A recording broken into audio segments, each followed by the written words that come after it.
மறக்காம சர்ப்ரைஸ் பண்ணுங்க. Thank you. Now let's have a look how things are happening in real games with an example of one of the greatest players ever, Bent Larsen, playing with the black pieces against Vandenberg from the tournament in Beverwijk 1959. Larsen has just put his queen on b4 some moves ago, and he calculated very well that if a situation like this one occurs with the knight on a2, he has the time and the right to sacrifice the queen by taking on c4.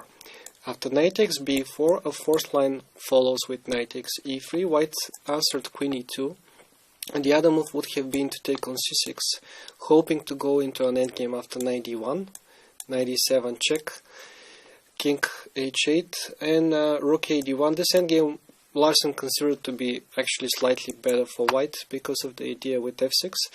Therefore, he didn't like the idea of taking back the queen, but he wanted to take on c6 instead. And after queen e2, knight takes f1, rook takes f1, and c5, he will have a very nice position in which he can never lose, that's for sure. But after that, his plan is going to be to double the rooks on the b file, to start attacking the weaknesses on b3 and b2, and also from b4, these rooks can be transferred to d4 and b4 to attack the pawn on e4. Black is clearly better. I'm not sure if he is winning, but he is clearly better. And a similar position could arise in the game as well. After queen e2, knight takes f1, knight takes c6. If now black takes on c6 and plays c5, that would be precisely the situation that we were talking about. But instead of doing this, Larsen decided to use the extra chance that his opponent gave him and to ruin his pawn structure on the king side with knight g3 check. After h takes g3 and b takes c6, we have a very unusual position, like he says, in which white has a queen for a rook and a bishop, and technically speaking this should be a big advantage for white, an extra pawn. But the position is not very ordinary, to put it this way, because white is lacking any open files for his pieces, first of all, and plus he's having too many weaknesses. To start with, this pawns on the b file, they are the obvious weaknesses, and of course black is going to double his rooks. If a chance occurs, he will play first c5, then he will bring the rooks like that. The only way for the first player to defend them would be to put the rook somewhere on the third rank, like that, with rook d3 and queen to f3, to which black will start bringing his, or maybe queen c2, because this pawn on b2 is also hanging because of the bishop, and then black will start attacking the pawn on e4 by bringing the rook on d4 and then the other one on b4, something that we have mentioned before, and he can further on expand on in the center by bringing the rook on d1 or on d2, the bishop on e5, etc. He has plenty of ideas. If this happens, white is going to be squeezed to death. So therefore he found the only way to keep the game going. That's a very nice chance. He sacrificed the pawn, but in return he received a passer on the e file, which is deflecting the black pieces from what they are doing at the moment. After ab4, a5, c5, he also played in a good way rook a2. He's moving away from the bishop's attack on the long diagonal, and he wants to set free the rook. The other idea is rook a4 instead, and in that case Larsen planned to play bishop e5 to attack the pawn on g3 as well, and then he gives the following lines after bishop e5. If white advances the pawn on g4, that would be a mistake. He wants to open a second front on the queen side with c4. When if the queen takes on c4, there will be rook fc8, queen f1, bishop takes b2, and suddenly black's threats are becoming unstoppable. Say king g1, simply b3, the other rook is coming behind the pawn, this bishop is stepping behind the pawn, is going on b2, and then nobody can stop it. And in this line, if instead of taking on c4 with the queen, white takes instead of that on b4, Then there are still troubles on the first rank. Rook is going to take on a5, and after g3 there will be c3, discovering the other rank, the first and the second rank.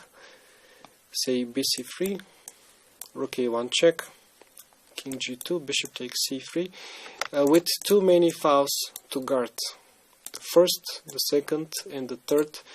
Black is going to bring the bishop on e5, and then this rook is coming on the open files to prepare for the attack against the white king. And that's a position that most likely black would be capable of winning.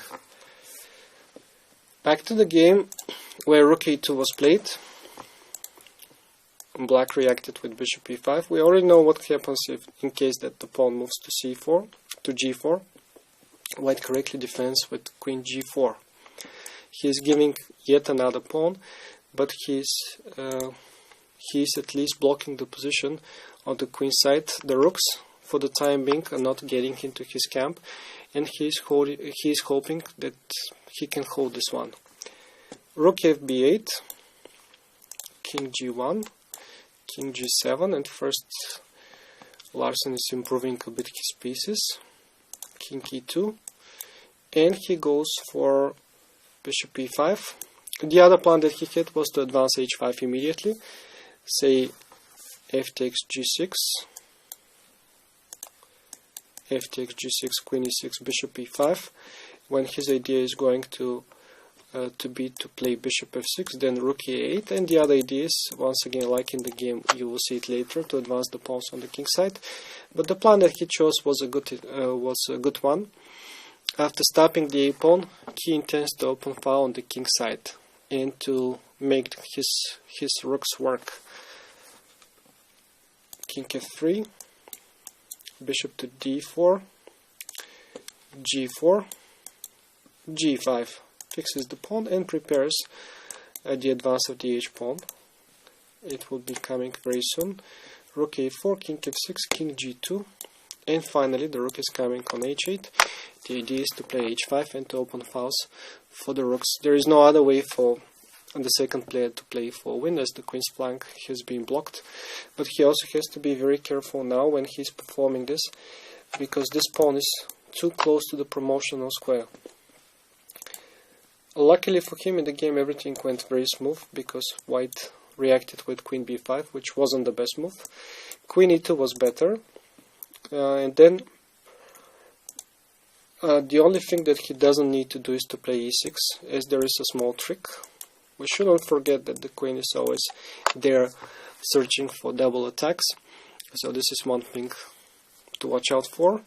But if we don't fall for this trap, say for example black can do here h6 followed by king g7 in preparation of the move h5, this will be giving good chances for him to win.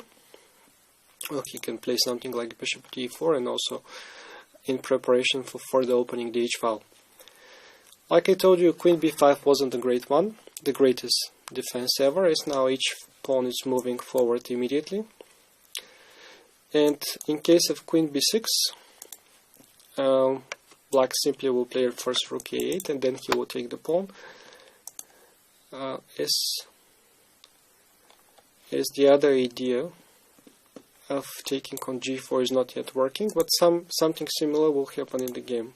You will see now. White took on h5 immediately with g takes h5, and before taking on h5, Larsen makes the move g4, which is gaining an important tempo. The pawn is stepping one square further. It takes away the h3 and the f3 squares from this king. So next, after rook h5, rook h2 is coming with the tempo, and the pawn is moving forward with the tempo. And we can say that white is already lost here. He tried h6 in the game. The other move is queen b6, but then we have rook a8, and on queen to b7, Larsen intended to push this pawn and to open a second front for his pieces. For instance, he's giving this beautiful lines: rook b3, rook a c8, intending check. And if rook to b2, yes, he actually wants to go here rook to c1, and to play for checkmate, ignoring the rook rather than taking it. Next rook h2 checkmate is coming. And in this line, after rook a8, if instead of rook takes b3, actually on the previous move, instead of on rook b3, white plays a7, then once again the second front is winning the game because of the checkmate ideas. Check, rook takes h5. White has a chance even to promote a second queen, but this wouldn't help him as he is checkmated by force with rook coming on h2. So in these lines we see that the bishop on e5 together with the rooks is working in the most beautiful way and is actually creating the mating threats against this king. Finally, what happened in the game was that on move number 36, instead of queen b6, h6 was tried. Rook takes h6, queen b8. The rook is trapped, but it doesn't matter anymore because black has enough chances on the other side of the board. The rook, the pawn, and the bishop are working in perfect synchrony here. King f1, g3, queen takes a7, g2, this pawn is becoming a queen, and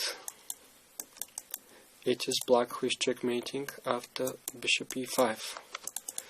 So as a result of this play, white won the rook, but it wasn't enough for him to save the game. Whenever you're having a bishop and a rook, look for ideas like that. First of all, try to fix the opponent's weaknesses, to freeze the opponent's pieces with the defense of those pawns, those weaknesses, and then you can open a second front like Larsen did in this game.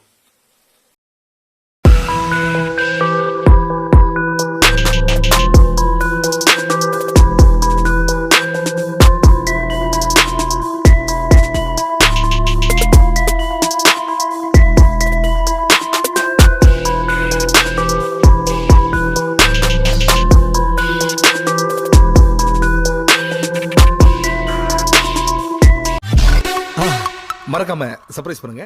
Thank you.